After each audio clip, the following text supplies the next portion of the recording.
যে এই ব্যক্তির দিনদারি বেশি তার জীবনে পরীক্ষাও, আল্লাহ যারে পছন্দ করে বেশি তার জীবনে পরীক্ষাও। নমরুদ বলল, ইব্রাহিম ঈমান ছেড়ে দাও, তাহলে জানে বেঁচে যাবা, নাইলে আগুনে ফেলবো। সাইয়েদনা ইব্রাহিমের এক কথা, জীবন যাবে কিন্তু ঈমান যাবে।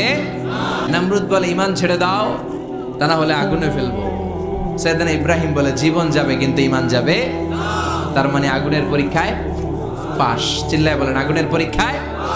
পরীক্ষা নাম্বার 2, একটার পর একটা পরীক্ষা নিতে আল্লাহ শুরু করলেন। আল্লাহ বললেন, ইব্রাহিম যাও, কলিজার টুকরা সন্তানকে আর হাজারকে মক্কার ধুধু প্রান্তরে ফেলে দিয়ে আসো।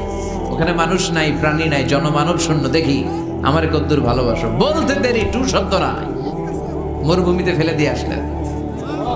তার মানে পরীক্ষা নাম্বার 2তেও, কথা বলেন, 2তেও। পরীক্ষা নাম্বার 3, আল্লাহ বললেন, ইব্রাহিম দেখি তোমার হৃদয় আমার